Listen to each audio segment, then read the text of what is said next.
Entonces el tema que nos aboca hoy es un tema que no es fácil. Yo sigo diciendo, somos un país tropical donde nos gusta de alguna manera socializar, donde nos gusta a los trabajadores, es muy común terminar la jornada laboral, la cervecita o las cervecitas con los compañeros, los días viernes, los días sábados, incluso los días domingos. Entonces esa cultura hace que de alguna manera podamos o el trabajador pueda estar más expuesto. La primera idea que yo quiero mencionar acá es que ni más faltaba, desde Ballesteros, abogados asociados, no vamos a hacer una apología, ni vamos a incitar, ni vamos a patrocinar, ni vamos a darle tranquilidad a un trabajador que se presenta en estado de embriaguez o bajo el efecto de sustancias psicoactivas a trabajar. Esa no es la idea. Nosotros manejamos una tesis muy preventiva, de mucha prudencia, donde le decimos siempre a la clase trabajadora, no se exponga, no de papaya. Qué bueno que la clase trabajadora, dentro de su sabiduría, dentro de su actuar correcto, en esto también llamamos mucho la atención a las organizaciones sindicales, pues no nos utilice. Entonces, lógicamente, nosotros nos dedicamos a esto y vivimos de esto, pero sería fabuloso que al entender cómo funciona el derecho, pues lógicamente no se equivoquen y no tendrían que acudir a nuestros servicios diciéndonos, me seleccionaron para una prueba de alcohol, salí positivo y por eso me sacaron, doctor, entonces, ¿qué podemos hacer? Entonces, la primera idea es, hombre, no den el papayazo, la clase trabajadora, pues obviamente evite a lo máximo presentarse a laborar en circunstancias que le pudieran generar consecuencias adversas. También tenemos dicho a los trabajadores, pelear desde afuera es muy difícil o es más difícil que pelear desde adentro. O sea, las peleas, usted estando vinculado, pueden ser más fáciles, menos fatigosas y sobre todo generar menos ansiedad que cuando ya usted está por fuera.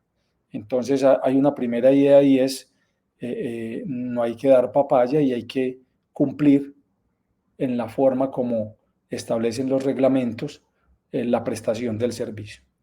Pero eso no significa que esa reglamentación escape a circunstancias que se consideran de la esfera de intimidad, de la esfera particular del trabajador.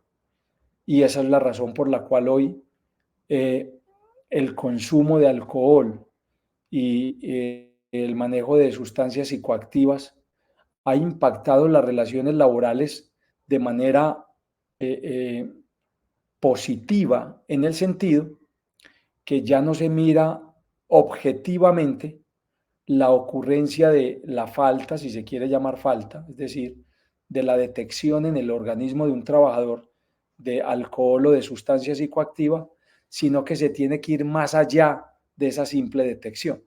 Entonces, hoy se ha aceptado que la persona tiene derecho, por su libre desarrollo de la personalidad, por su derecho a la intimidad, a que si lo desea, consumir alcohol y consumir drogas.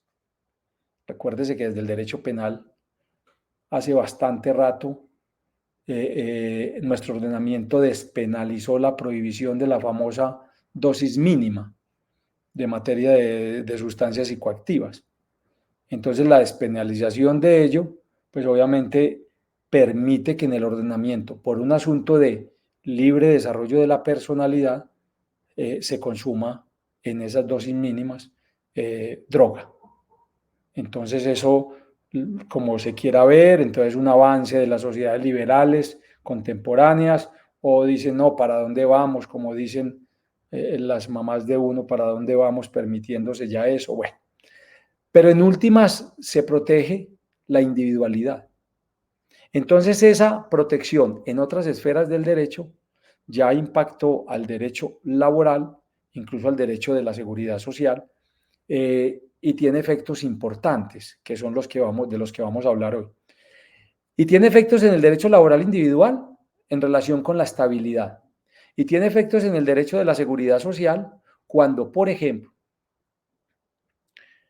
la viuda, sea como compañera o como cónyuge de una persona fallecida, le toca la puerta al sistema de seguridad social para que le den la pensión de sobrevivientes y el sistema de seguridad social le dice, oiga, pero es que usted no cumple con los 5 años de convivencia o con el tiempo de convivencia que dice la norma, porque resulta que al momento de la muerte de su cónyuge, de su compañero, estaban separados.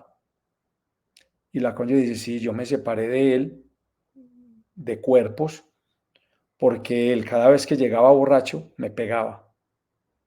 Y es un tema complejo que también toca las esferas de la seguridad social. La embriaguez lo llevaba a maltratar a su pareja y la pareja le tocó dejarlo por ese maltrato. Entonces, como le tocó dejarlo, se rompe la convivencia, ¿cierto? Y entonces no tendría derecho, una vez fallecido, a la prestación que otorga el sistema de seguridad social. Ya las altas cortes han analizado el fenómeno y han dicho, cuando el maltrato en un estado de exaltación derivado de la ebriedad o del consumo de sustancias psicoactivas llevó a que la pareja, por un instinto de supervivencia, de protección, lo dejara, lo abandonara, no rompe la continuidad de la convivencia y tiene el sistema que darle la prestación a pesar de esa ruptura, al menos en la cohabitación o en la convivencia, que es lo que exige la ley. Entonces, fíjese que ese tema de la embriaguez y del consumo, de la adicción, llamémoslo así, hoy tiene impacto en las relaciones laborales y en las prestaciones que entrega el sistema de seguridad social. A nivel individual, de derecho laboral individual, también la embriaguez, al menos en 1 o 2 casos que yo he conocido, puede llegar a tener impacto en la responsabilidad de un empleador por la enfermedad o por la patología. Fíjese lo interesante. Una persona que prestando el servicio a un empleador se volvió alcohólico por culpa del empleador. Y al menos yo conocí un caso, nunca supe si finalmente se demandó o no, pero lo conocí por cuenta de un colega que me comenta. Una persona le prestaba el servicio a un finquero, una persona adinerada y era mayordomo, pero además era la persona de confianza con la que andaba para arriba y para abajo. Y el señor tomaba bastante traguito y empezó a brindarle traguito a ese trabajador y el trabajador se volvió adicto al alcohol. Y obviamente como el que le daba era el patrón y en su momento me hablaban de la presión, es que yo soy su jefe y usted hace lo que yo le diga, entonces tomémonos media. Y esa persona terminó adicta, terminó con problemas renales por la adicción, creo que eran renales o no sé si era el tema de la cirrosis. El caso es que terminó con una pérdida de capacidad laboral. Y me consulta un colega diciendo de cómo veía la posibilidad de una culpa patronal en la enfermedad. Y yo le dije, pues yo la veo derechita, yo la veo muy viable. No, nunca supe si se presentó. Pero fíjese los impactos que puede tener el asunto. Y entonces para la clase trabajadora se vuelve interesante conocer, vuelvo y repito, no para patrocinar, ni para incitar, ni para decirle a un trabajador, tranquilo, vaya a trabajar en Guayabado o vaya a trabajar con tragos en la cabeza que no va a tener consecuencias. Ojo, no es el mensaje. Vuelvo y repito, hay que ser responsables y hay que respetar los espacios. Pero no significa que entendida una persona con una enfermedad o con la posibilidad de adquirir una enfermedad, ¿cierto?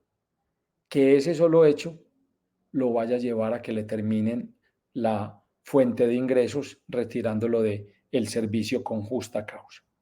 Entonces empecemos por la prohibición, llamémoslo así, ¿cierto? Que existe en nuestro Código Sustantivo del Trabajo, en el artículo 60, que dice que se prohíbe a los trabajadores presentarse en estado de embriaguez o bajo la influencia de drogas.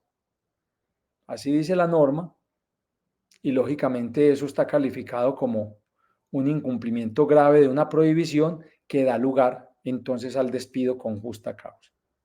La Corte Constitucional estudió, por una demanda que le presentaron, la conformidad con la Constitución política de esta prohibición que está establecida en el Código Sustantivo del Trabajo, y en el año 2016 expidió una sentencia que es poco conocida, pero que es trascendente a nivel de los trabajadores, la sentencia C-636 del año 2016.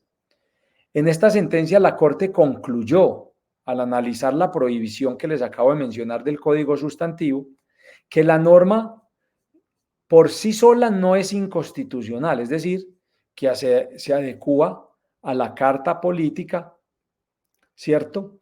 Pero la condicionó y dijo, se ajusta a la Constitución bajo el entendido que la prohibición que allí se establece solo se materializa cuando el consumo del alcohol o la droga afecte de manera directa el desempeño del trabajador.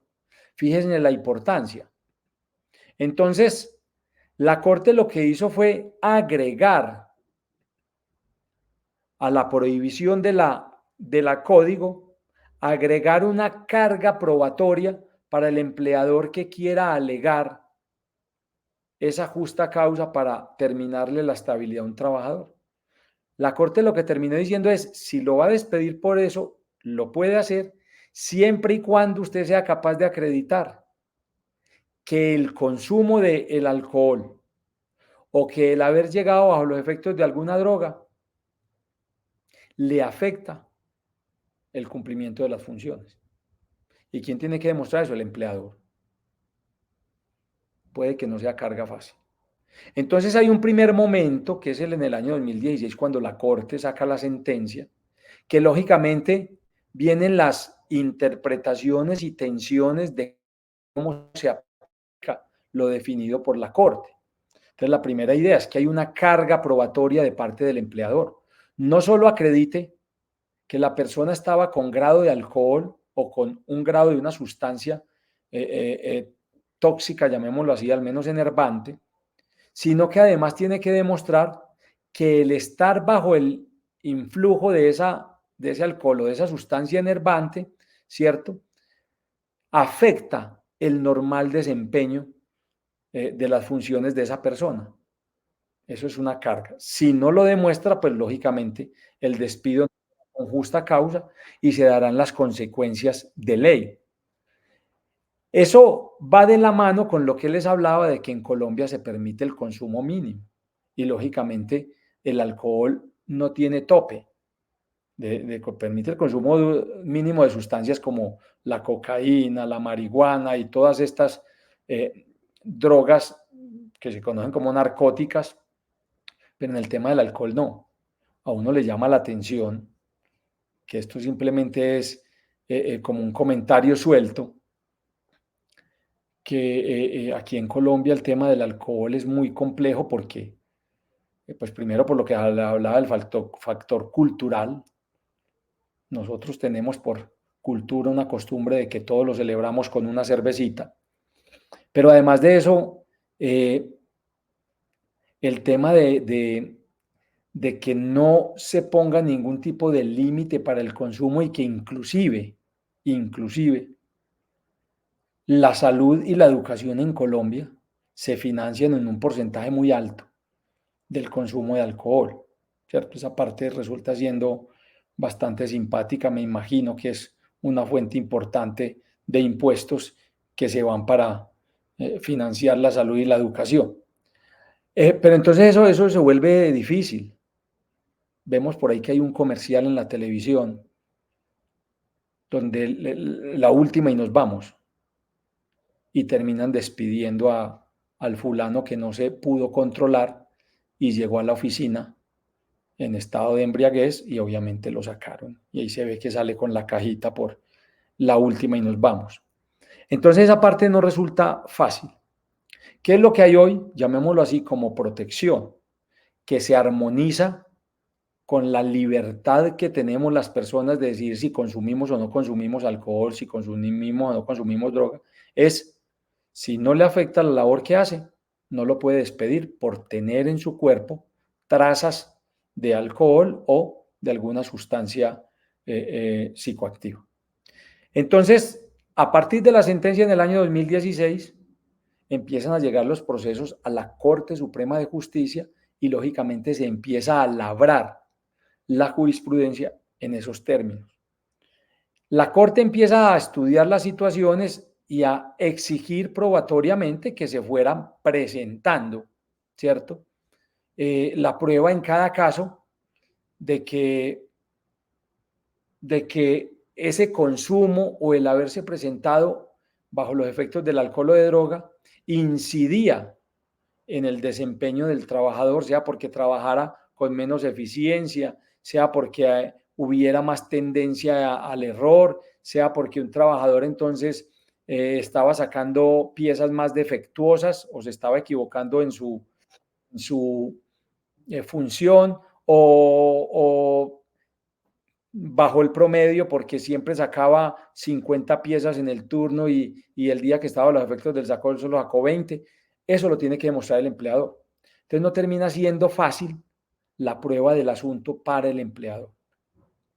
En el año 2019 salió una sentencia en la Sala de Casación Laboral, la SL 4078, donde se dijo que no bastaba, ojo, no bastaba con que se acreditara eso, sino que se llamó la atención de los empleadores para que contribuyan a ayudarle al trabajador que se presenta con grado de alcohol a trabajar, en este caso era un tema de alcohol, y le ayuden en el proceso de combatir el problema.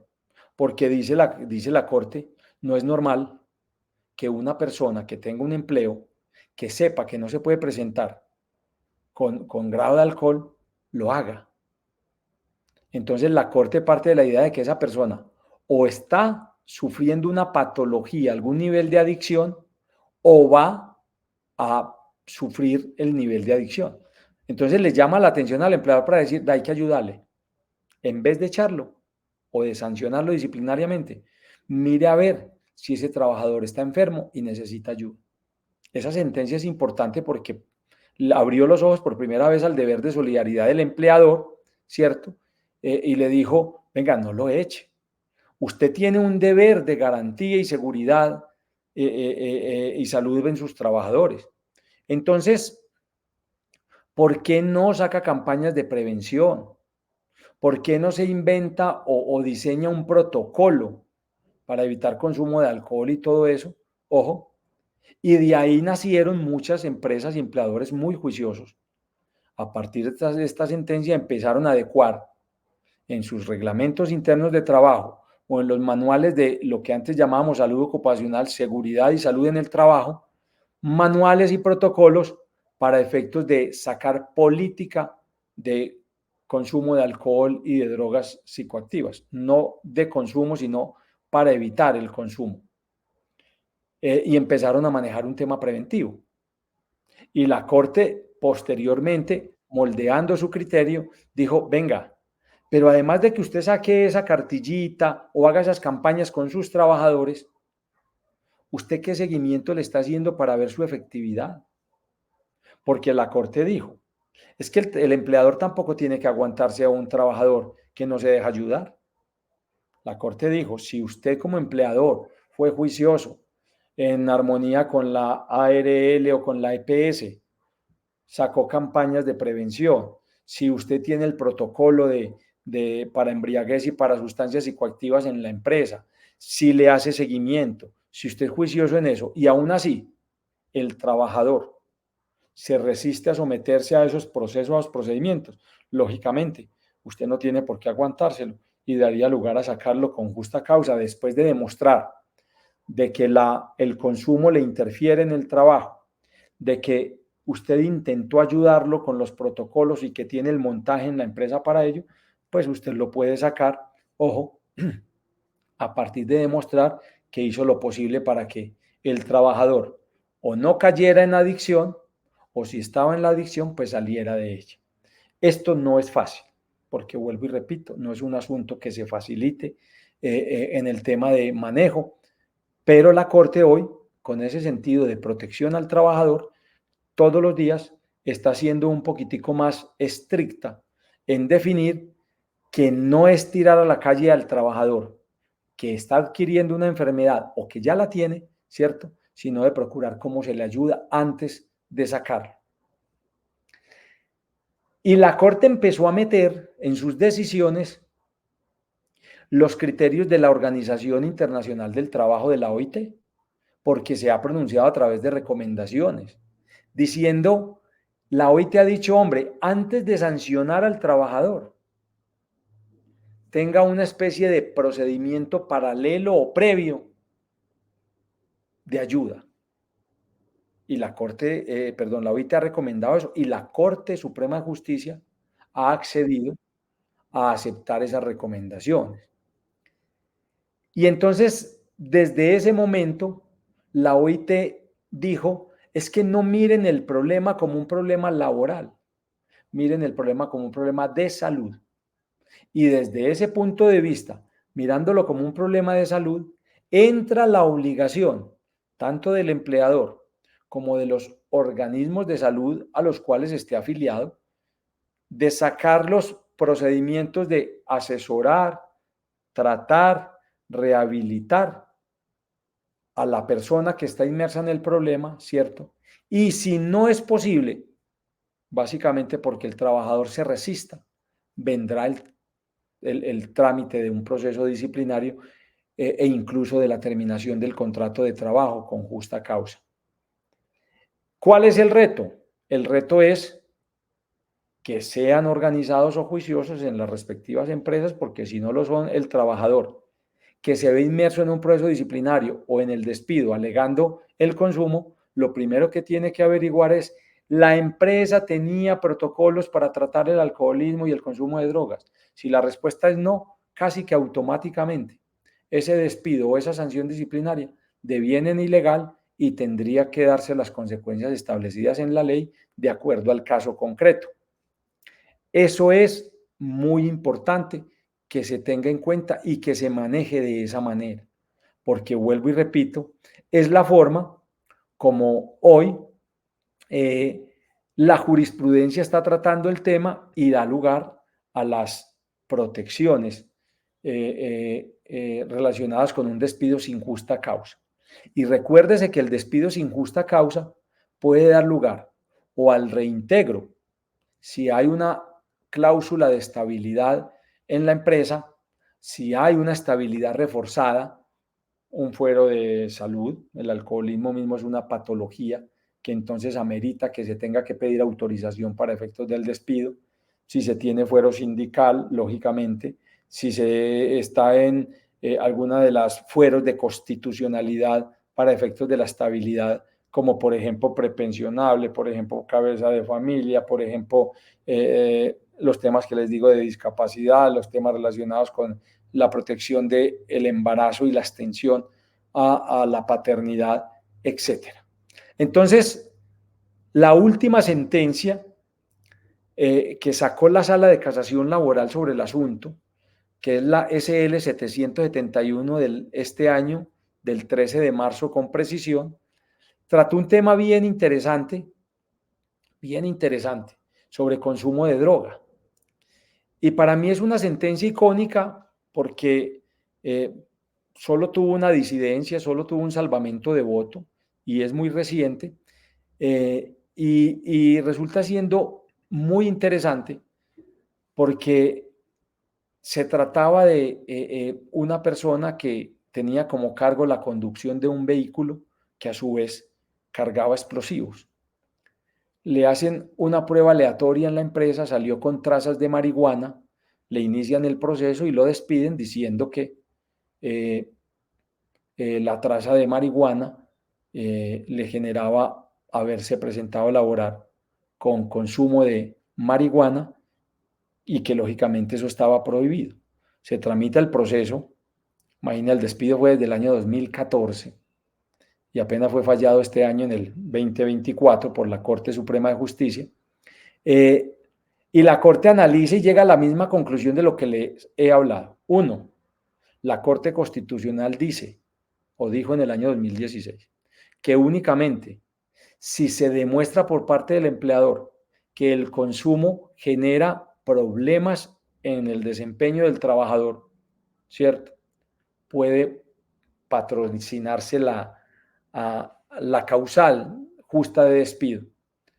Dos, que la Corte Suprema de Justicia ya tiene dicho que ese problema hay que tratarlo como un problema de salud del trabajador y en vez del despido o de la sanción disciplinaria, tiene primero que intentarse un acompañamiento para la rehabilitación de ese trabajador.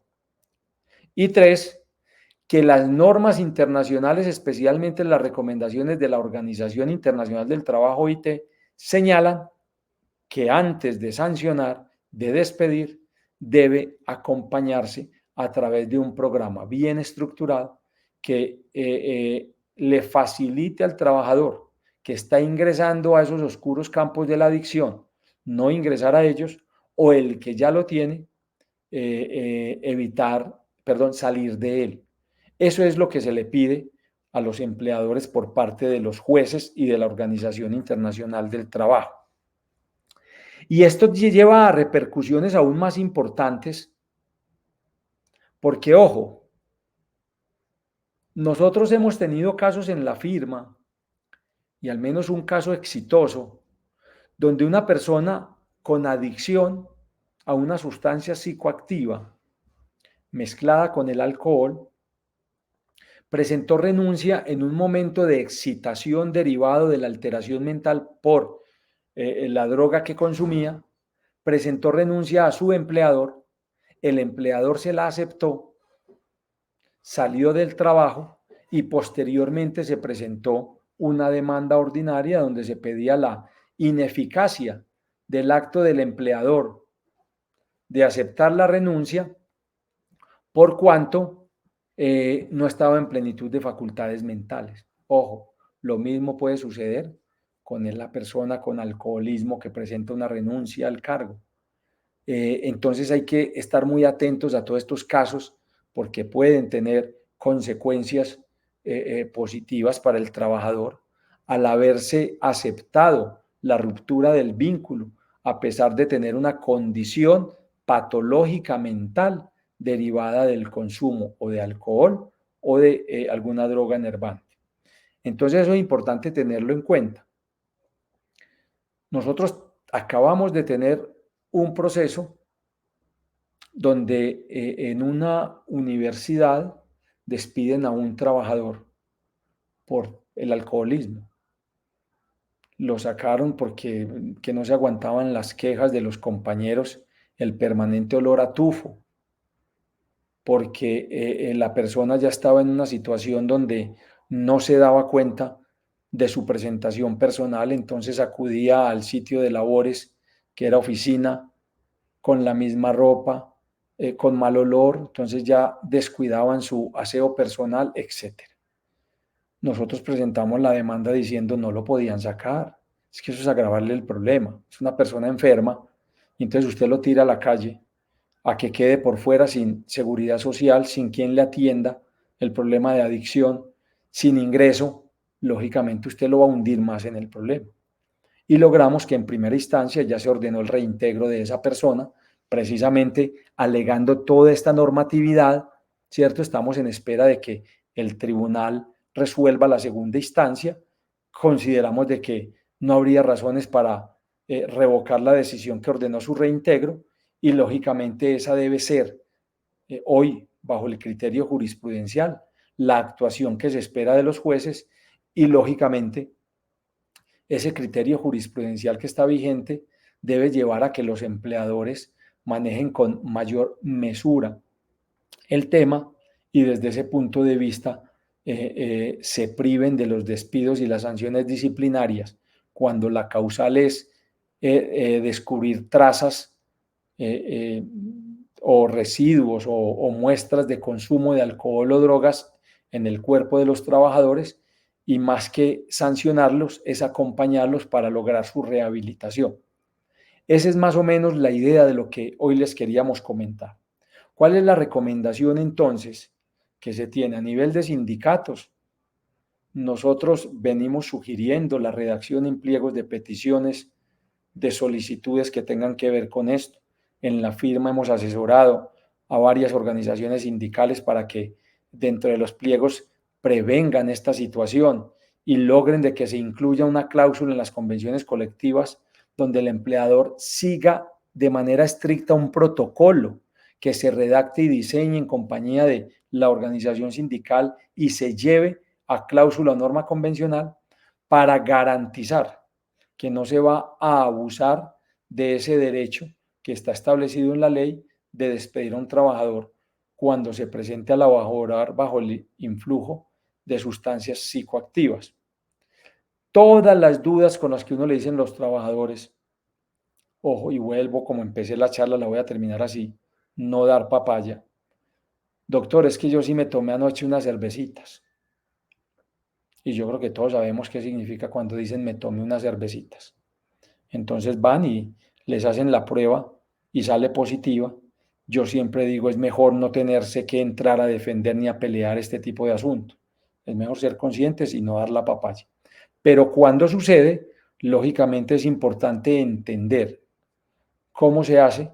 Entonces las pruebas que le hacen a uno, ojo, la Corte también tiene dicho que no existe una prueba específica porque el derecho laboral no tiene pruebas sustanciales o sustantivas únicas para demostrar algo. Como existe libertad probatoria en el derecho laboral, perfectamente pudiera en un proceso demostrarse a través de testigos que la persona sí estaba bajo los efectos o del alcohol o de una sustancia psicoactiva. Según la Corte, perfectamente pudiera demostrarse. Entonces uno le dice a los trabajadores, porque muchos dicen, me niego a la prueba, ¿qué tengo que hacer? Lo llaman a unos representantes sindicales. Uno dice, hombre, el tema es, si se niega, pues pudiera meterse también en un problema. Cuando uno va ante un juez y el juez dice, el trabajador se negó a la prueba, entonces el juez dice, mira, a ver, ¿por qué se negó? Miremos a ver la razón. No para decirte que como se negó se entiende culpable, pero un juez sí mira la razón. Entonces uno dice, ¿qué es lo importante? Que exista un protocolo y si el protocolo dice que usted debe de ir a un hospital o a enfermería o no sé qué o no sé qué, lo que uno tiene que buscar es que se respete, se garantice el protocolo paso a paso con toda la precisión en la forma como se redactó ese protocolo. Lógicamente que esos protocolos se tienen que dar a conocer previamente, tienen que socializarse con los trabajadores y desde ese punto de vista se garantiza de que al menos va a haber un marco de legalidad mínimo para que no vaya a someterse exclusivamente al arbitrio del empleador en un caso específico donde se esté alegando los efectos del alcohol o de una sustancia psicotrópica o psicoactiva en el cuerpo de un trabajador.